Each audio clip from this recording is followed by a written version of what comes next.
Welcome to literally the best booktube discussion of a series of unfortunate events. Uh, Nathan, don't you mean figuratively? Nope. Hello and welcome to Ignore the Bell. This is Woeful Wednesdays. Nathan reads a series of unfortunate events, a booktube discussion. What else do we have in our title? Ignore the tattoo. Ignore the tattoo. I apologize. Ignore the tattoo. Yes. So we've got lots there in the title. So ignore the podcast, ignore the tattoo, ignore the bell, ignore all of this stuff. Look away. You don't want any part of this. All right. So we are talking. We are doing a read through of a series of unfortunate events. Tyler has read the series before, and you read it at the appropriate age. I am reading this for the first time. And I know that you don't even like the edition that I have. And I just got this from the library, folks. Okay, I don't have the books, so it's got Jim Carrey on the cover, and I understand that a lot of people are disappointed with that and disappointed with that film. But in any case, we are going to be doing, ultimately, it's going to be something like 39 videos because we're going to be reading each book in the series, and we're going to be doing 3 discussions for each one. So we're breaking it up into chapters 1 to 4, 5 to 8, and then 9 to 13. So this is book 1, The Bad Beginning, and we are looking at chapters 5 to 8. Mm-hmm. All right, so we do have a sponsor for our podcast. It's great having this sponsor. So the sponsor for today is Mulctuary Money Management. We make paying fines feel so fine. Mulctuary Money Management. Start paying your fines through them today. You won't regret it, I promise. Absolutely. Yeah, found amongst many other banks in the banking district, just past, what is it, the Fish District and the Mm-hmm. Trustworthy savings and loans. You know that a bank is trustworthy when they have that name in the title, when they have that word in the title.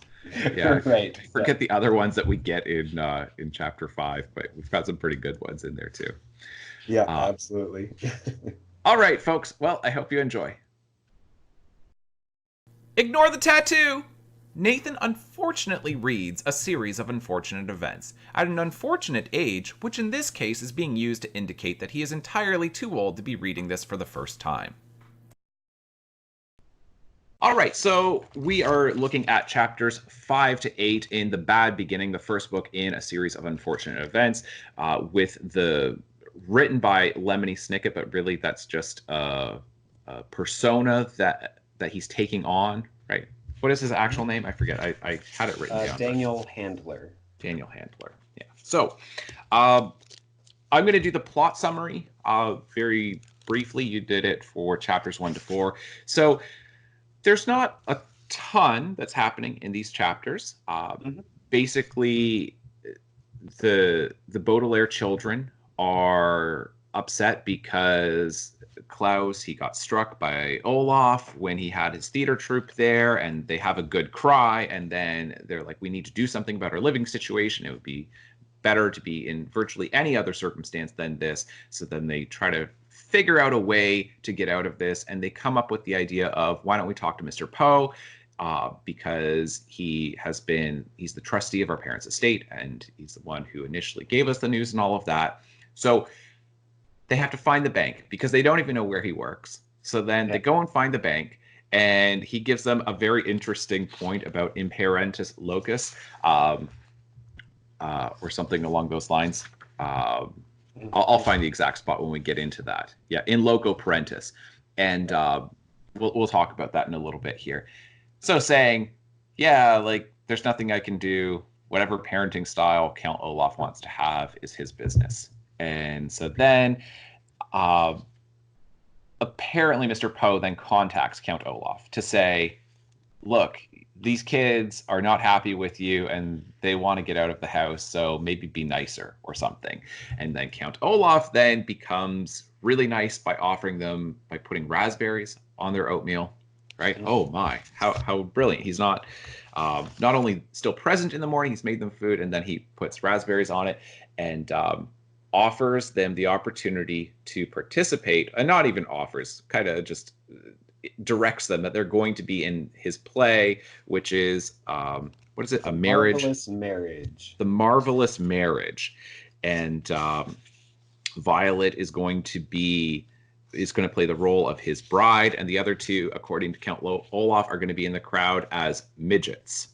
That's the word that he uses. Yes. Okay.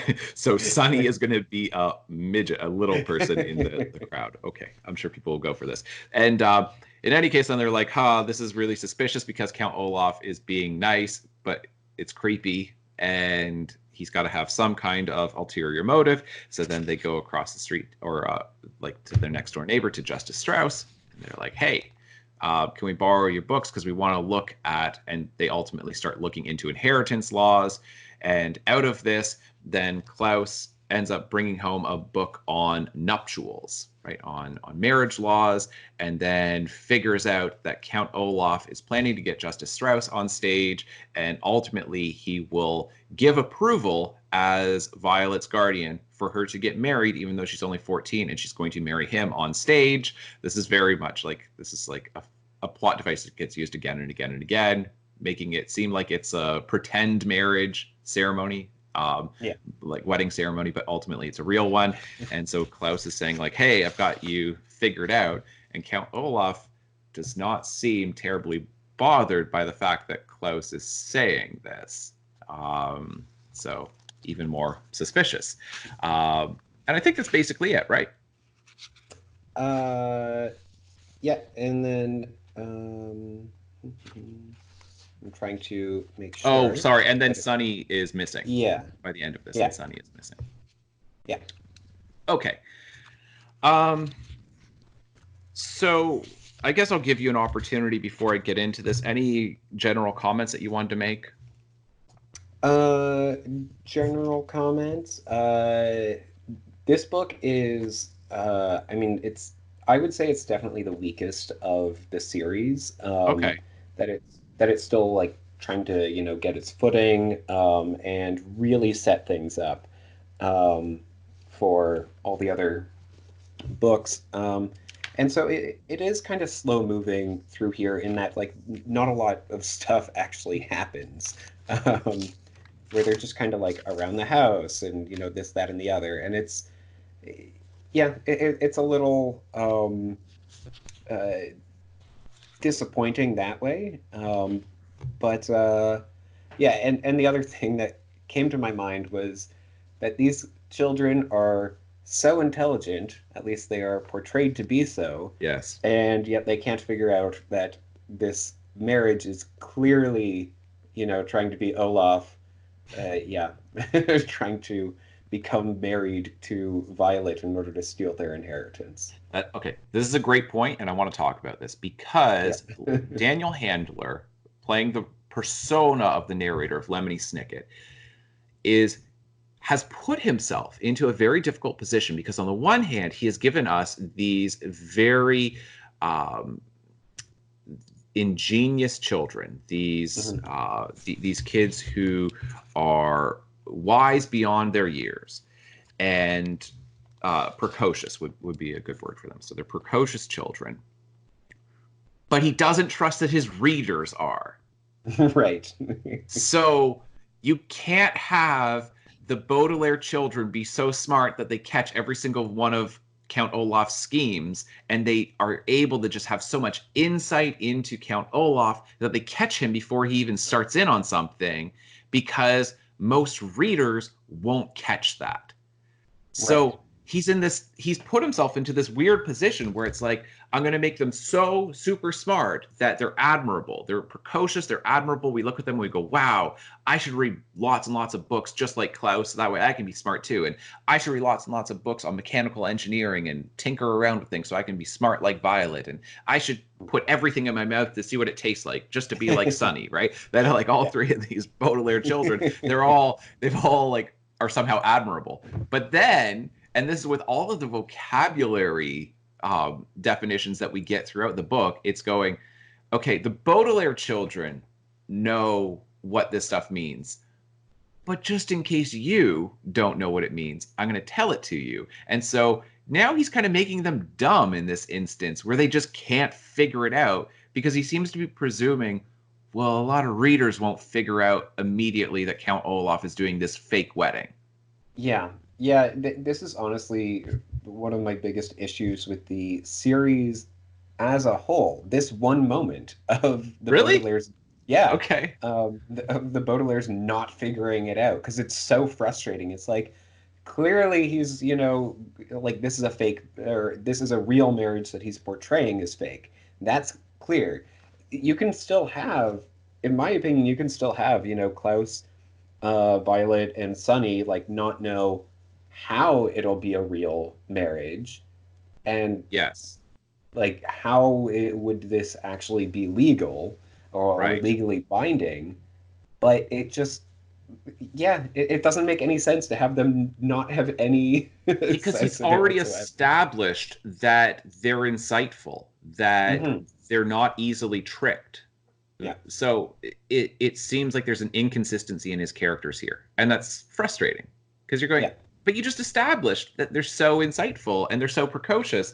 So now all of a sudden they're dumb. They're not seeing like I mean like I remember like as a kid I was young and like watching like because our older sister Amanda just when we only had one TV at the time would watch Full House and I remember watching like Stephanie get married to like that Greek cousin of hers or whoever because they walked around the kitchen table three times backwards and I was like oh you can accidentally get married good to know so then it's like I mean like I'm saying it's such a common plot device in so many things yeah, even in shows and books for children that surely the Baudelaire children can figure this out. And the fact that they can't just feels like you're not playing fair. You yeah, set them up as precocious, and now you're dumbing them down because you think that's where most readers are at.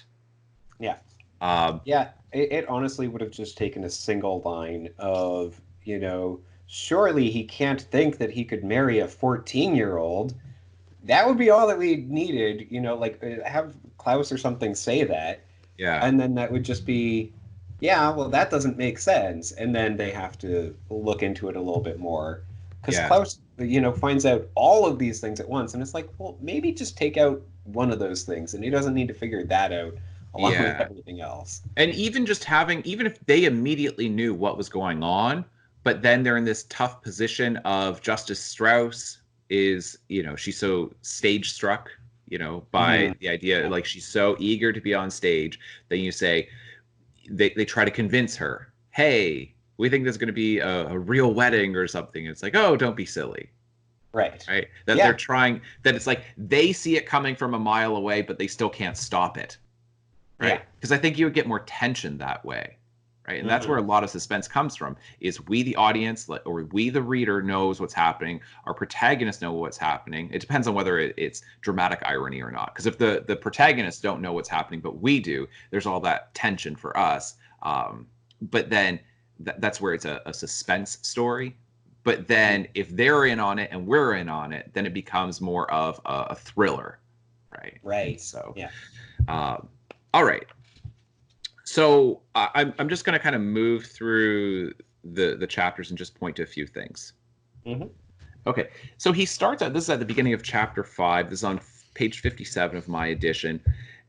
There's this weird contradiction, I guess, that we have here. He says, unless you have been very, very lucky, you have undoubtedly experienced events in your life that have made you cry. So, unless you've been very, very lucky, you know that a good long session of weeping can often make you feel better, even if your circumstances have not changed one bit. And it's strange because he's saying, you're very, very lucky if you have had a life in which you've never cried. Okay.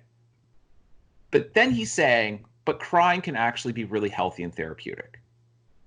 Right. And I'm like, but is it better to have a life? Like, are you genuinely saying that it's better to have a life in which you've never cried? Because, like, that's not true. For one thing, everyone has cried at some point, even the Right. toughest people ever when they were children. Like, every infant cries. So, okay, you're making this assumption, and I get it. I get it that he knows that. He knows that.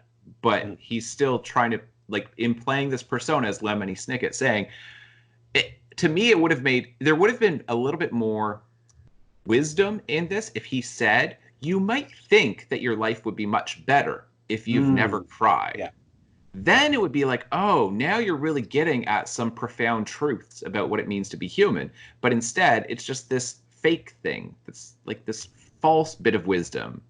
Yeah, I'm uh, disappointed by the phrasing of this whole passage. It's just, unless you have been very, very lucky, you have undoubtedly it's it is to some degree um, double negative, you Yes, know, it is. and it's just kind of frustrating to read that because you're just like, just tell me what you're trying to say. Yes.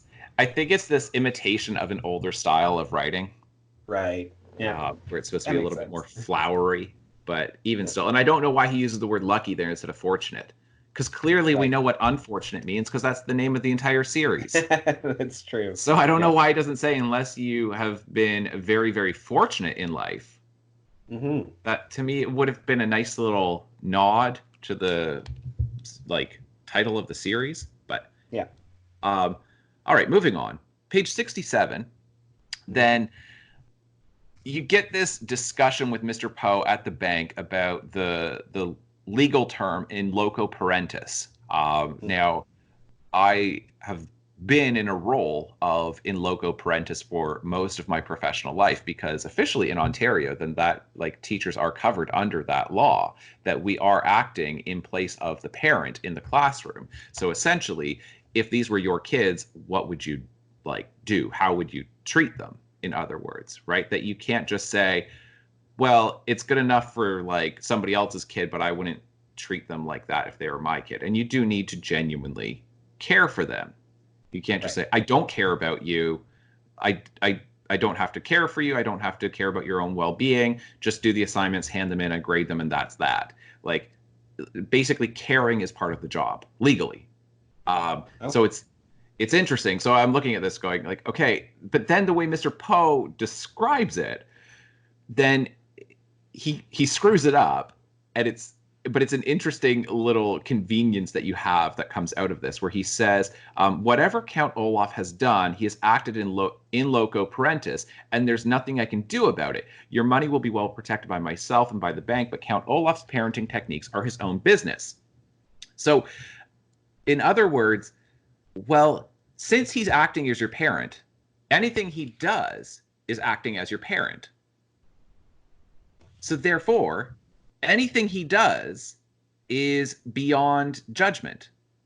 We can't judge Right. it Yeah. because he is now your parent. So acting as your parent, we're not allowed to judge other parents' parenting techniques. And therefore, it doesn't matter how unconventional or strange. It's not even unconventional. It's I can't even look at it. I can't tell somebody else how to raise their Right. kid. And I'm like, this is so dumb. Like, and I understand that Daniel Handler doesn't really believe this. Yeah. But Lemony Snicket seems to perhaps believe this. But even if Lemony Snicket, the persona, doesn't, then certainly Mr. Poe does. And so you look at that and you Yeah. go, oh, how convenient. So you could just abuse children in whatever way you want under this legal term of in loco parentis. Right. Yeah. Yeah. So it is interesting because again, we are, seeing especially Mr. Poe, but in general, the adults in this series being, yeah, just I don't want to say unobservant, but they, they just don't seem to really notice what's really going on or whatever. They're absent. Oblivious. Yeah, Yeah. oblivious. Thank you. Yeah. Yeah, they are. Yeah. They're just oblivious to what is obviously abuse. And so Yeah. the entire series so far, even though I'm only, two-thirds of the way through the first book, but it's clearly taking place in a different universe. This is not supposed to be Yes. matching our reality. And so No. it's a slightly off-kilter universe that the story's occupying. So you just Yeah. kind of go with it, but it's a funny little way of him explaining it. It's Right. well, he's now acting as your parent, and therefore anything he does is a parenting style, and nobody is allowed to critique somebody else's parenting style. And it's like, well, not style, but certainly if there's abuse, Yeah. right? That if like one parent says, "Oh, I think it's better if a kid has their nightly bath before dinner," or another one says it's better if they have it after, or it's better if they have it in the morning. It's like, oh, they're just different forms of parenting, but it like hygiene is still being valued. but he's like completely misunderstanding what this means. I was like, oh, this is going to be convenient for the entire series, that's the legal justification for what Count Olaf gets to do. And maybe it's not going to be for the entire series, but at least according to Mr. Poe in this instance. Yeah. Yeah, no, Mr. Poe is an incredibly infuriating character, just because he is so oblivious to everything and seems to take his own understanding to be more true than what the children are presenting him, even when the children are being very logical in their approaches. Right. Um, okay, so moving on to the end of chapter 5. Mm. You get this, it does come around, but you have 2 pages where you have this explication of the distinction between figurative and literal, figuratively and literally. And so it ends up being, like I say, essentially 2 pages, and I'm looking at this and I'm going, that's like 15% of your chapter Right. is explaining the distinction. And it does not seem, it's not apparent until the end of chapter 8 why he's even really making this distinction. Yeah. Now, okay, this is more of what we've looked at. Another instance, it may seem that way, but I think I've got a better insight into it at this point, that he's concerned that his readers will not understand the distinction between figuratively and literally, so he's now explaining the difference. And to be honest, if you have spent any time with any human being anywhere, then you know that most adults need to have this lesson taught to them. Yes. They misuse the word literally all the time, so it is frustrating. And that's why I am so glad that this is in here, because if it helps one person, I'll be happy. Okay, I guess. Now, my point though is, and this is where I kind of had an aha moment by reading this. This only is a significant passage, and this can only be justified in the text if a kid has never learned the difference between figurative and literal uses of language. If they don't know it, and this is the first time learning about it, then that passage is really interesting. Mhm. For everyone else, it's, yeah, I know. Like, we get it. But I think that's actually true for the entire book, and it seems like perhaps for the entire series, with all these definitions of words. It's that if you're reading this too early, it's going to be confusing. Even getting those definitions will be confusing.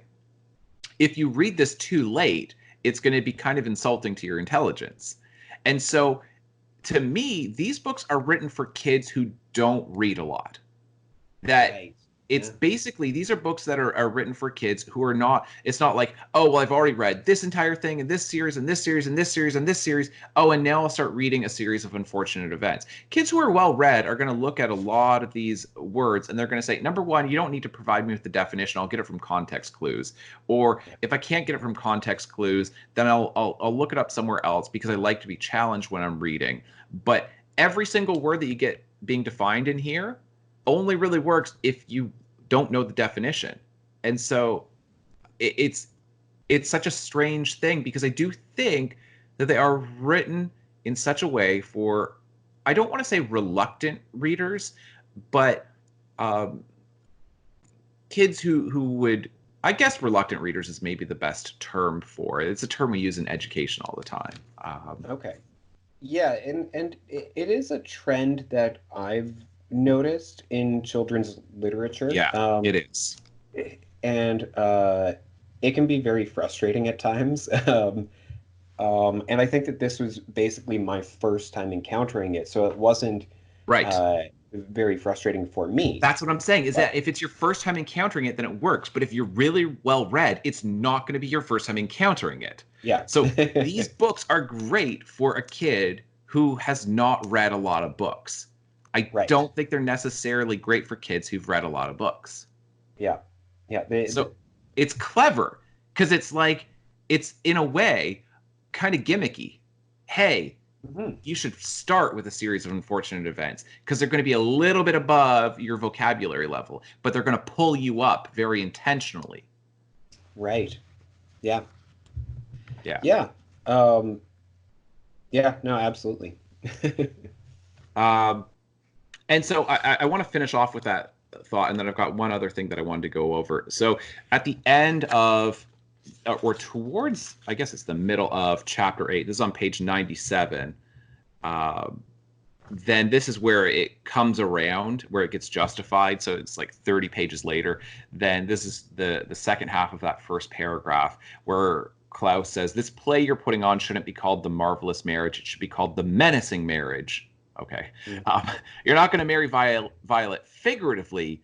You're going to marry her literally. This play won't be pretend. It will be real and legally binding. And I'm like, okay, I get why you spent so long on that, but I still don't.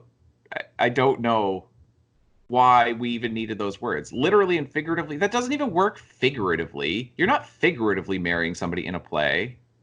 Do you know what I mean? Yeah, I Like the do. characters in the play are literally getting married. The Yeah. characters in the play are literally, but you are acting as though there's the pretense involved as a stage actor, but it's not a figurative thing.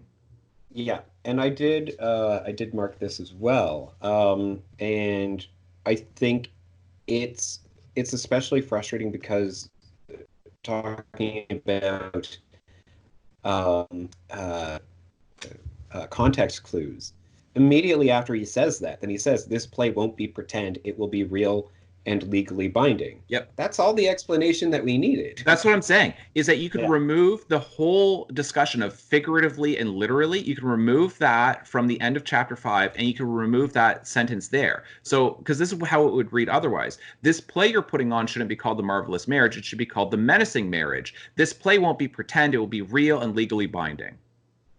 Like, you're not going to pretend to marry Violet. You're going to or actually marry her. Like, Yeah. those words are not, they're not the best words to use figuratively and Right. literally. So I'm like, I get the fact that you wanted to talk about these things, uh, but you don't actually, like, they're just not the best uses. Yeah. Speaking of a series of unfortunate events, I'm looking out my window right now, and my cat just caught a chipmunk. So Oh. that's unfortunate for the chipmunk. He was so proud he wanted to bring it into the house, but Oh. it fits with the podcast now, with what we're talking about. Yeah. Yeah. Yeah. All right. So I wanted to mention on a different note, of course, The Marvelous Marriage is written by the great playwright Al Funkoot, Yes. um, which is clearly an anagram of Count Olaf. Um, Okay, I didn't catch that. That's good. I like that. yeah, yeah, it is, and I, Did you just you'll catch that see. on your own, or did fans talk about that, or does that come up later on? I'll give you Uh, credit if you want to take credit. I'm just curious because I'm saying I didn't catch it. I noticed that the name was like very unusual. I don't know if I really picked up on it being him until later on in the series when he starts using other anagrams as well. Um, Right. so, Okay. Oh, that's fun. That's fun. And then, oh, wait, I lost your audio there. No. all right. How about now? Yeah, you're good.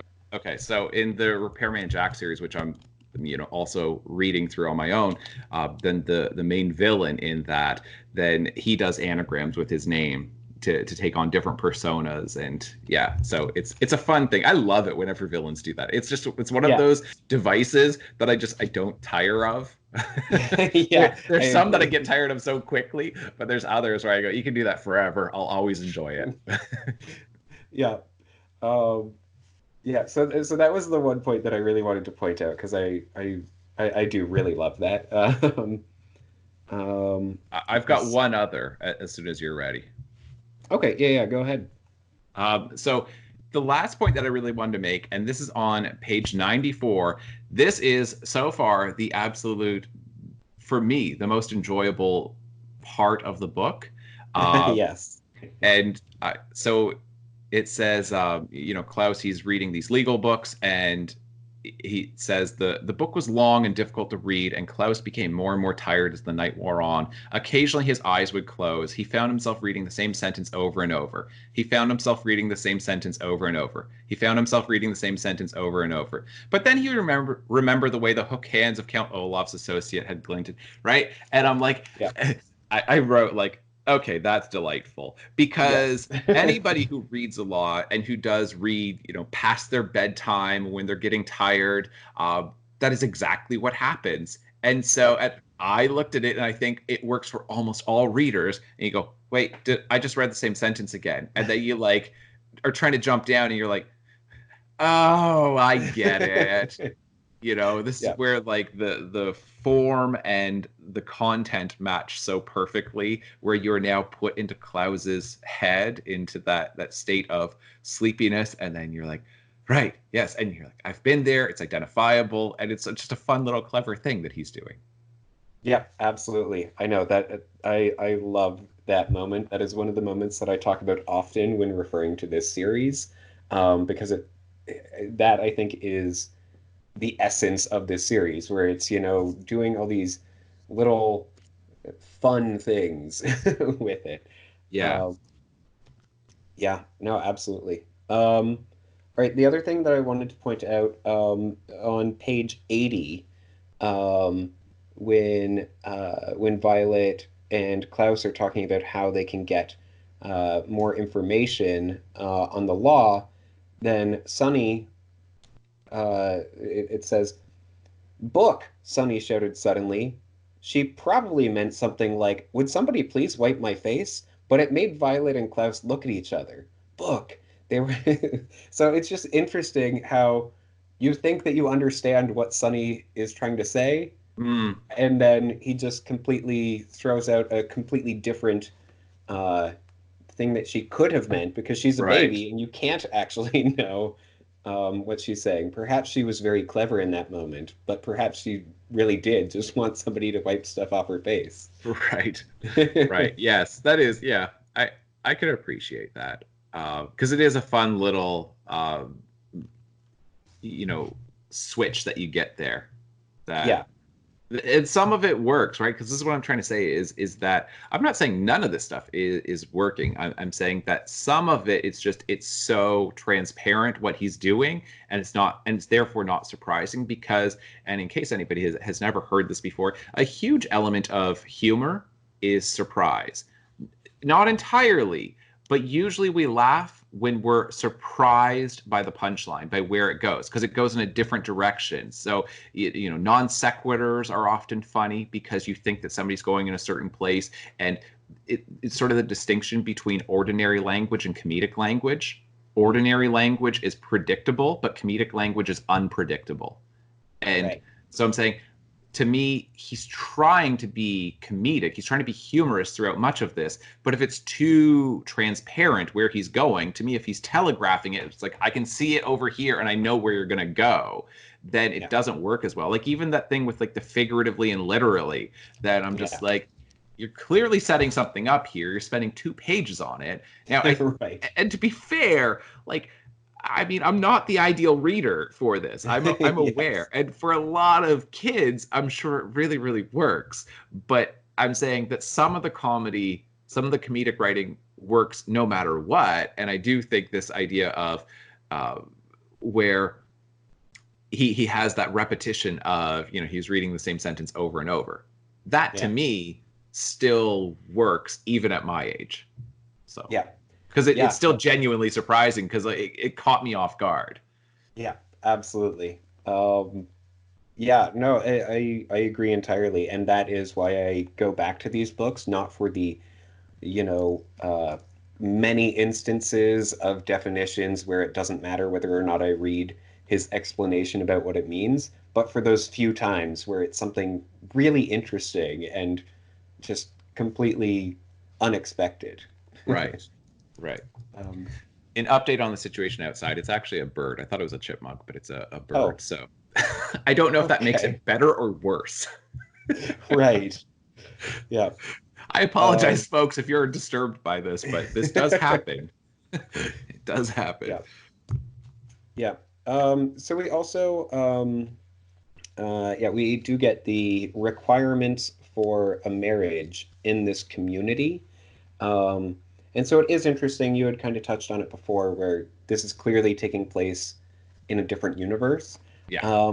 And it really is. It's taking place in undefined time, in a, I guess, neo-Gothic world, or neo-Victorian. Um, I suppose something along those lines, where it's like it's it, it it's interesting because it's not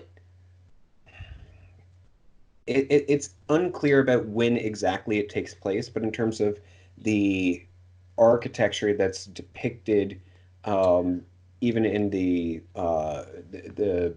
description of it, then it seems like it's, yeah, like an old, like it mentions like a cobblestone road that they're You're driving down. I know exactly what you mean. And yeah, you're not wrong. I do think that neo-Victorian would be a pretty good description for it. And in terms of the actual setting, the visual imagery that he's going for in this, then yes, it does fit with that.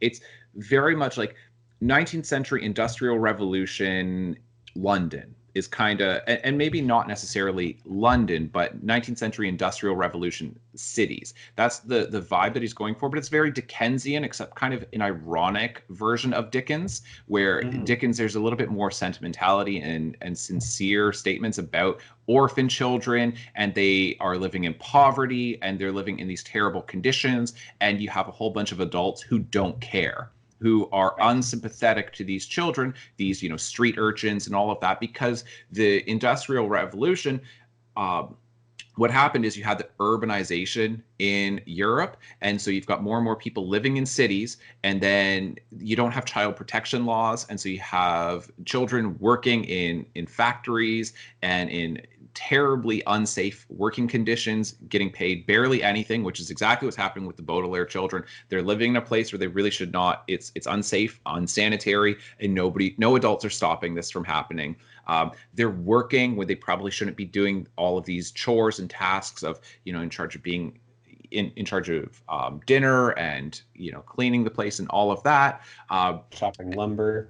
Yeah, chopping lumber, exactly. Having children chop lumber, like, come on. And the adults are not stopping it. But if you look at what happened in the 19th century in these big cities, there were children who were unsupervised, who were just kind of running around on the streets. There were orphan children, and there was not, while there were orphanages, there was not, like I say, a complete system of child protection laws, child labor laws. There wasn't any of that. And so children were exploited in these terrible living and working conditions. And so it's sort of like that, but it's not sincere. It's this Right. ironic, haha, isn't that kind of funny that that's happening to them? You're like, I guess. I mean, this legitimately happened to kids, and it wasn't funny when it did happen. But in this fictional universe, we can go with it. Yeah. You know what I mean? Because, like, it doesn't feel like they're legitimately in danger. Right. Yeah. Yeah. No, absolutely. But yeah, so I Um, think you are right. That's kind of like a neo-Victorian, but kind of like an ironic take on it. mhm. Yeah. Yeah. So I think that's about all that I had, for these four chapters. Yeah, I'm good. Yeah, we'll move All right. on to the last 5 chapters of the book.